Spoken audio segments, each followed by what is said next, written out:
The morning started like any other. The smell of freshly brewed coffee floated through the kitchen, sunlight slid lazily across the tile floor, and Laura Whitaker flipped open the local paper while buttering toast for her kids. The headline caught her eye instantly. "Body found in wooded area. Authorities suspect serial killer." Her fingers paused mid-motion, butter knife trembling slightly in her grip. She scanned the article, heart beginning to pound. It wasn't the crime that unsettled her. It was the sketch, a composite drawing of a man seen leaving the scene. Angular jaw, deep-set eyes, a baseball cap pulled low, something eerily familiar. She blinked hard. It looked like Daniel, her husband. Her chest tightened. No, it couldn't be. He was upstairs, brushing his teeth, the same man who made pancakes on Sundays and kissed her forehead every night.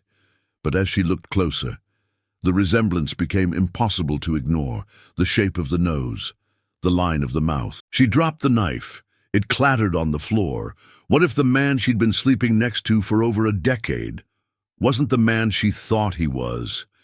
If this story already has your heart racing, you need to subscribe now and hit the bell. We uncover the darkest truths hidden in plain sight, real stories that stay with you. Join a community that sees what others miss before the next chilling twist drops. Don't watch alone. Laura Whitaker had always considered herself lucky. A small-town girl from Cedar Falls, Iowa, she had built a quiet, honest life. At 38, she was a third-grade teacher at the local elementary school, known for her kindness, patience, and the way she remembered every student's birthday. Her days were predictable, filled with lesson plans, lunch boxes, and bedtime stories. And that's exactly how she liked it.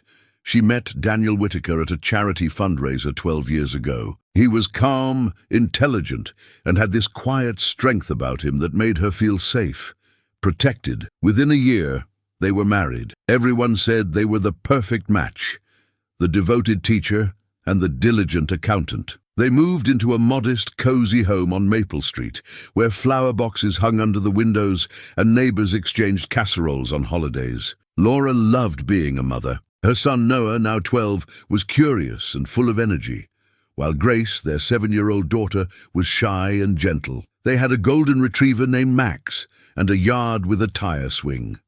Life was simple, filled with soccer games, school concerts, and movie nights. Daniel, though more reserved, was a constant. He worked long hours but always made it home for dinner. On weekends, he'd cook breakfast, mow the lawn, and read bedtime stories. He was attentive, a little distant at times, but Laura chalked it up to work stress. Still, in the quiet moments, Laura sometimes wondered. Daniel didn't like talking about his past. Not much to say, he'd shrug. He never brought friends around. He was particular about routines. Once, he got visibly upset when she rearranged the kitchen drawers. She laughed it off. But looking back, there were subtle cracks. Nights when he'd disappear for hours with no real explanation. Business trips that popped up without notice. The way he always locked his office door, even at home. Laura never pushed. She trusted him, loved him. She thought she knew the man beside her better than anyone else. But on that quiet morning with coffee and headlines, a chilling truth began to unfurl. What if she never really knew him at all? What if love had blinded her to something monstrous? All Laura ever wanted was stability. After growing up in a fractured home where her father vanished when she was 9, she craved a family of her own, a life with predictability, warmth, and love. And for years, Daniel gave her that. Or at least, he played the part flawlessly. But as the kids grew older and their routines settled, Laura started dreaming again. Of something more than PTA meetings and spelling tests. She wanted to open a children's art studio, Whitaker's Wonders, she'd call it. A colourful, messy haven where kids could create freely. She had already drawn up plans and even scoped out a location on Main Street. Daniel smiled when she brought it up, but always said, maybe next year, and changed the subject. It was subtle at first. A growing emotional distance. Daniel started coming home later. He claimed it was work, tax season, audits, client emergencies. Laura believed him, mostly. But the warmth between them was fading. Their conversations felt mechanical. He barely touched her anymore. One night she tried to surprise him with dinner, his favorite meatloaf and mashed potatoes. He didn't show, no call, no message. When he finally walked through the door at nearly midnight, he smelled like damp leaves and earth. His shirt was muddy, his hands scratched. He muttered something about a flat tire in a remote area with no signal. Laura asked if he was okay. He snapped. "Why do you always have to interrogate me?" She laughed nervously, brushing it off. But that night, she couldn't sleep. 2 days later, the local news reported another disappearance. A nurse, Ashley Carter, had vanished after leaving her night shift. Laura paused at the name. Ashley's daughter was in her class last year. The town held its breath. People lit candles on porches. The police warned women not to walk alone after dark. Daniel didn't seem fazed. In fact, he seemed annoyed by the coverage. "These things always get sensationalized," he said, folding the paper aggressively. "You'd think people would mind their own business." Laura felt something twist inside her. One Saturday morning, she took the kids to the park while Daniel stayed home to catch up on work. When they returned, the house smelled of bleach. Daniel said he cleaned the basement. Laura never remembered him cleaning anything before. That night, she walked past the basement door and paused. It was locked. "Why is the basement locked?" she asked. "Chemicals. I don't want the kids getting in," he answered too quickly. She nodded, but something was unraveling. Then came the dream. Vivid, violent. She saw Daniel in the woods digging. A scream echoed. She woke up in a cold sweat, heart racing. Just a dream, she told herself, but it felt like a warning. At church the following Sunday, Laura tried to push the thoughts away. The choir sang. Children fidgeted in pews. Daniel sat beside her, smiling politely. But when the pastor spoke about forgiveness, she caught Daniel's face.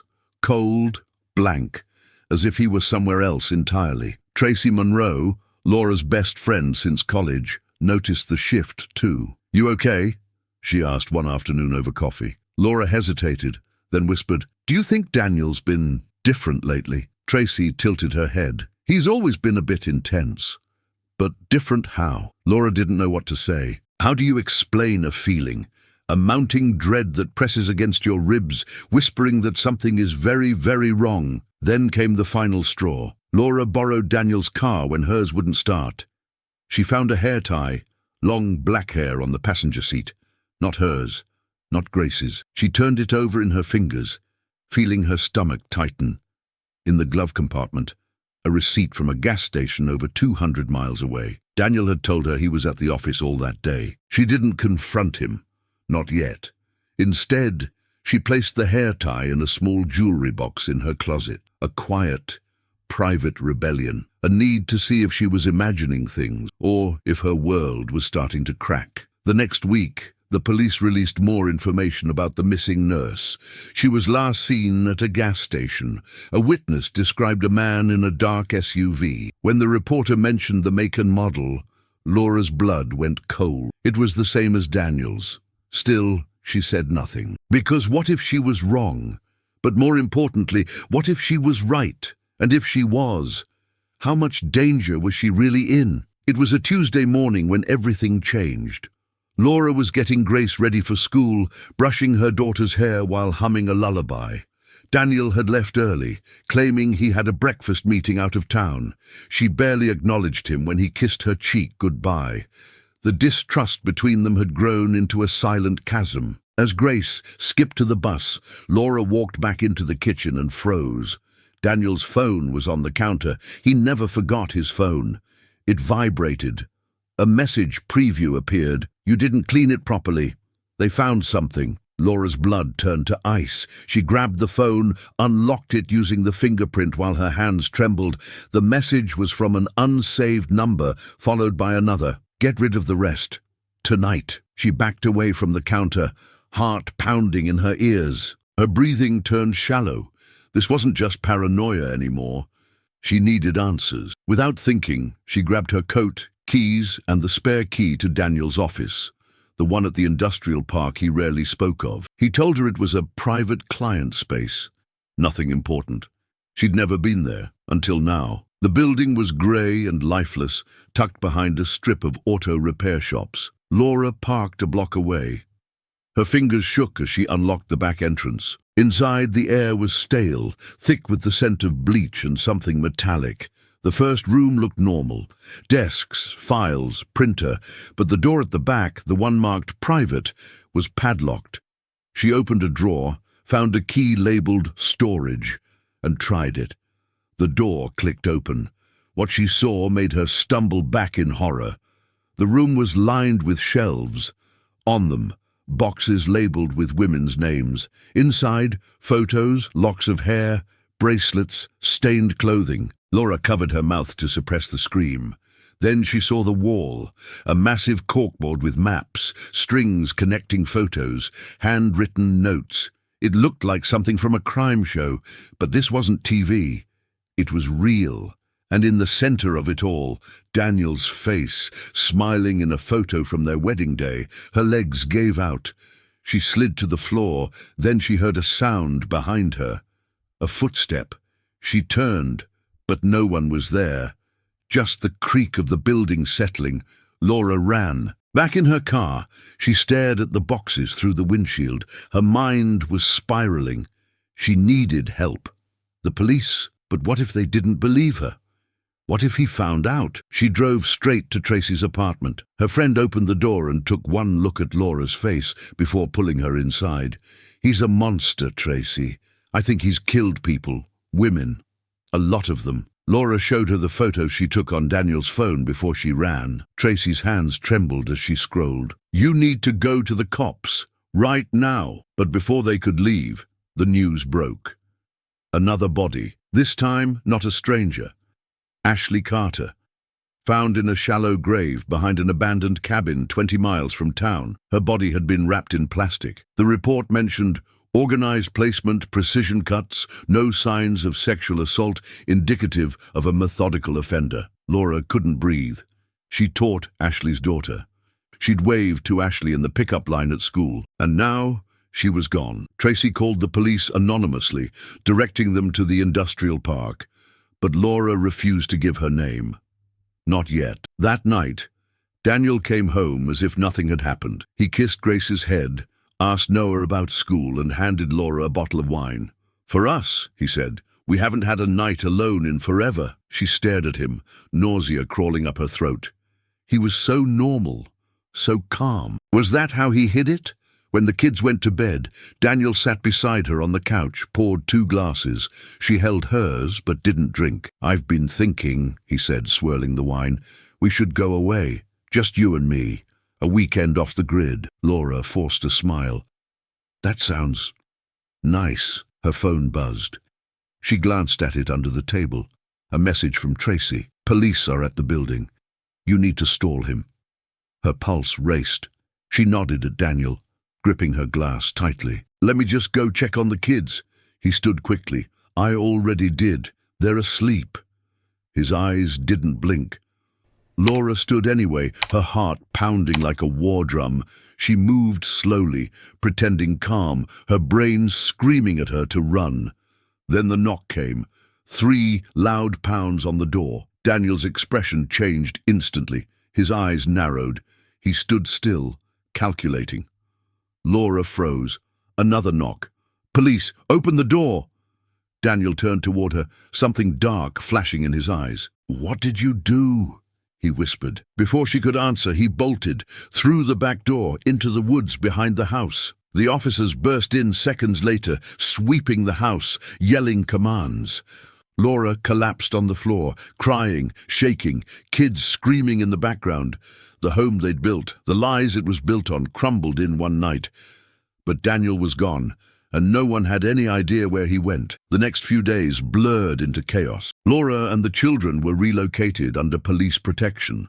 A hotel room turned safe house. No school, no work, no visitors. Just unmarked cars outside the parking lot and officers posted in the hallway. Laura barely slept. She spent her nights staring at the ceiling, haunted by the image of Daniel running through the woods, disappearing like smoke. Detective Marie Halston took the lead on the case. A veteran investigator from Des Moines, she was composed and direct. Laura clung to her professionalism like a lifeline. "He's methodical," Halston said.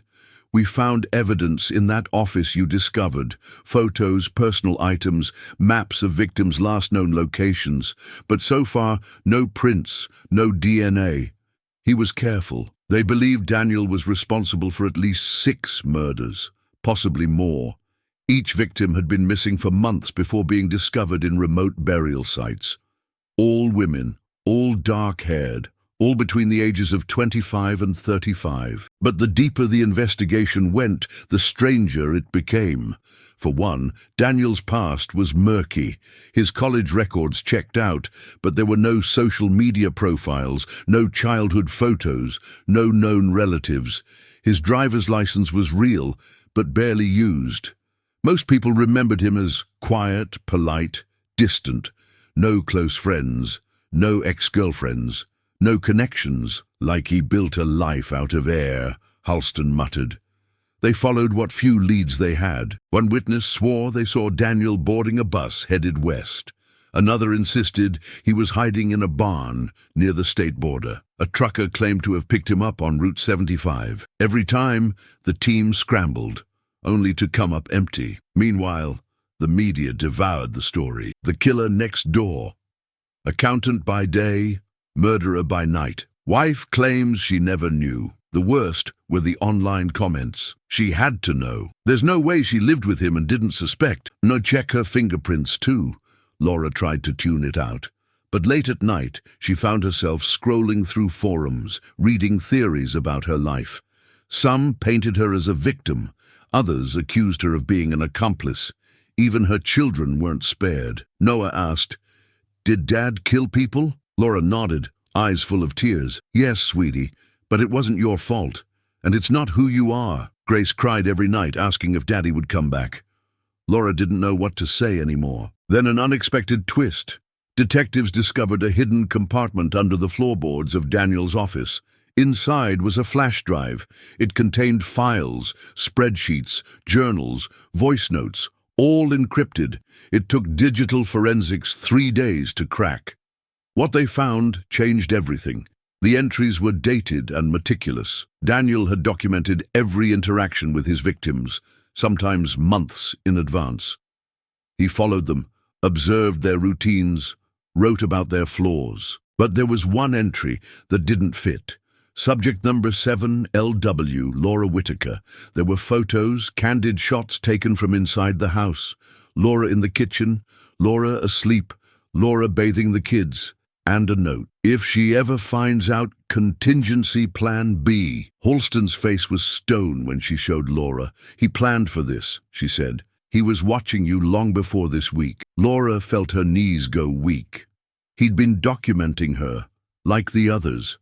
She wasn't just his wife. She was a target. The question now was, what was contingency plan B? Theories swirled. Some believed he was setting up a fall guy. Others feared he had plans to hurt Laura and the kids if discovered. One analyst even speculated he might return to finish the cycle. Meanwhile, public opinion turned volatile. Protesters gathered outside the police station. "Justice for the victims!" Banners flapped in the wind. They demanded arrests, answers, closure.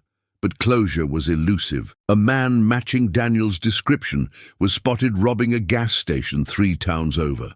The clerk said the suspect had a limp and a southern accent, neither of which matched Daniel. False lead. A woman claimed she dated Daniel years ago and saw warning signs, but under questioning her story fell apart. She never met him, she just wanted the attention. Even Tracy was questioned after authorities found her fingerprints on some of the boxes in Daniel's office. Laura vouched for her immediately. Tracy had only touched the boxes the day Laura brought the evidence. Still, it delayed the investigation. Then came a chilling discovery. Another body. A woman named Maria Jennings, a school counselor, was found in a state park 40 miles from the last known location of Daniel. She hadn't been listed among the victims. She was blonde, in her 40s, didn't match the original profile. But the burial method was identical, wrapped in plastic, buried precisely 3 feet deep, labeled with a plastic tag. The tag read, "Number 8. This shattered the victim profile theory. Daniel wasn't just targeting young brunettes. His pattern wasn't as rigid as they thought. He was evolving, or he had more victims than anyone imagined. Worse, it meant he was still active, still killing. And now, without any semblance of a pattern, no one knew who might be next." Laura stared out the hotel window that night, watching the wind shake the trees. Somewhere out there, Daniel was watching too. She could feel it. That cold prickling on the back of her neck hadn't left her since the night he ran. She turned to Detective Holston and whispered, "He's not finished, is he?" Holston didn't answer, because deep down, they both knew the truth. If any part of this story hits too close to home, pause for a moment, then hit the like button. And if you've ever doubted someone you love, tell us in the comments. Your voice matters here. You're not alone in asking, how well do we really know anyone? 3 weeks passed without a trace. Despite dozens of sightings, national media attention, and an expanding task force, Daniel Whitaker had vanished as if he'd never existed. The public was growing restless, the police frustrated, and Laura, she was unraveling. Every night, she checked the locks 3 times. Every shadow outside the window felt like a threat. She kept her children close, rarely leaving their sides. Detective Holston increased patrols around their temporary home, but even she admitted, if he wants to get to you, Laura, he will. And then, the break came. Not from the field, but from a mistake. Daniel's. One of the flash drive's encrypted folders had gone unnoticed in the first sweep. It wasn't labeled. It was buried under a shell file named Taxes 2018. When the digital team finally cracked it, what they found flipped the entire case on its head. The folder contained recordings, not just notes, conversations, secretly recorded phone calls, audio journals, interviews, and one file was different. It was a conversation between Daniel and a man named Dr. Marcus Bell, a licensed psychiatrist, someone Laura had never heard of. The date of the recording was nearly 7 years ago. In the audio, Daniel's voice was calm, measured. He spoke about compulsion, control, and something he called the threshold, a moment when a person moves from thought to action. He described his first kill, not as a mistake but as a test, to see if he could feel anything afterward. He didn't. But what shocked the team wasn't Daniel's admission. It was Dr. Bell's response. He didn't tell him to seek help. He didn't report it. Instead, he guided him, questioned him clinically, asked for details, asked for photos. Dr. Bell had been documenting Daniel's behavior for years, and worse, he encouraged it. They traced Dr. Bell to a private research clinic outside of Kansas City. It wasn't listed in any public registry, funded by private donors, no oversight. When detectives raided the building, they found patient files, not just on Daniel, but on others, men and women with violent tendencies, many of whom had gone missing from the criminal system. Some believed to be dead, others vanished without a trace. The clinic wasn't treating people. It was studying them, creating a controlled environment for psychopaths. Holston brought the evidence to Laura in person. He wasn't just a killer, she said. He was part of something bigger, an experiment. And we think he wasn't the only one. Laura's stomach turned. The man she loved, he was being watched, shaped, maybe even protected by professionals who should have stopped him. Holston went pale as she explained the next discovery, a withdrawal of $250,000 from a shell account connected to the clinic. The money was transferred to an offshore bank. The recipient, a name they hadn't seen before, David Knox. Facial recognition confirmed what Laura already feared. David Knox was Daniel Whitaker. He had lived under a false identity for over a decade. The real Daniel Whitaker was a man who died in a boating accident in 1996. His identity had been stolen years later, carefully, quietly, which meant Laura's marriage wasn't even legal. Her life was a construction built on a lie from day one.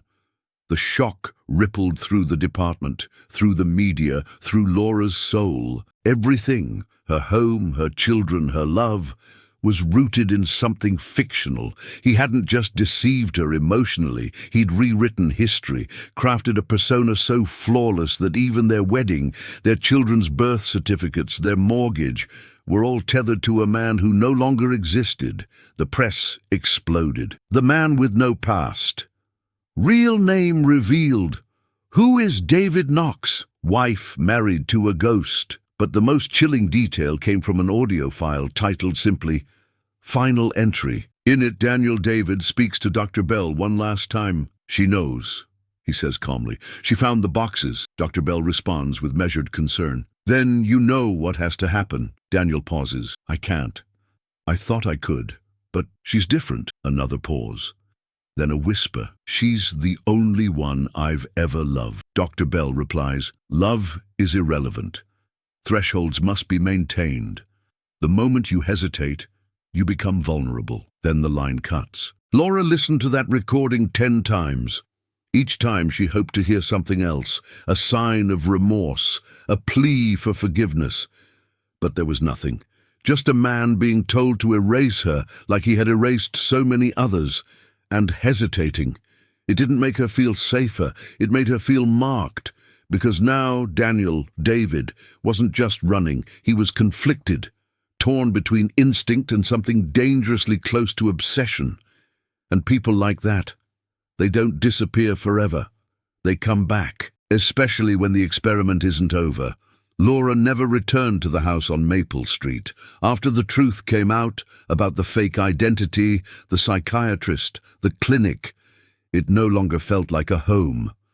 It was a crime scene, a mausoleum of memories that now reeked of manipulation. She sold everything, moved states, changed her last name, enrolled the kids in a new school under a different district.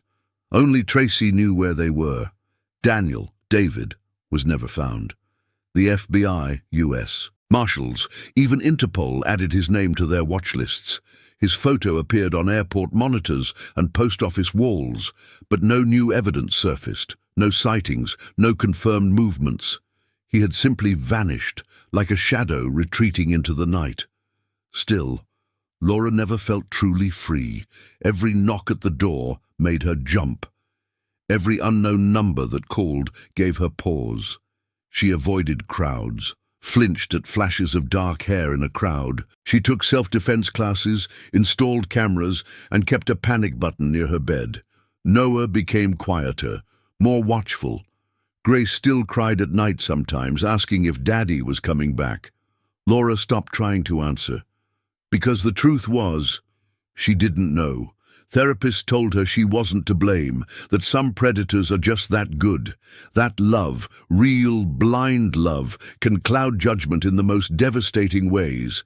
But that didn't stop the questions that haunted her at 3 a.m. How much had she missed? How close had she come to being his next victim? Was she truly special to him, or just another unfinished file in a box somewhere? The clinic in Kansas City was shut down. Dr. Marcus Bell was arrested and charged with conspiracy, obstruction of justice, and accessory to multiple homicides. But he refused to testify, claimed it was all part of a psychological study in the name of science. His defense? They volunteered. No one believed him. He died of a stroke in federal custody 6 months later. Some say it was natural, others weren't so sure. The scandal sparked national outrage.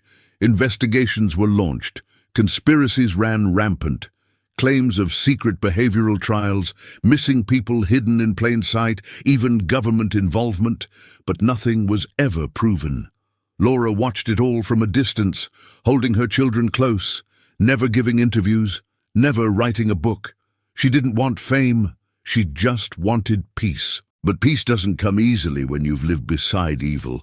Sometimes she caught herself staring at the doorway, half expecting him to walk through, not with a weapon, but with that same disarming smile, the one he wore the night they danced barefoot in the kitchen after putting the kids to bed, because the real nightmare wasn't that he fooled her.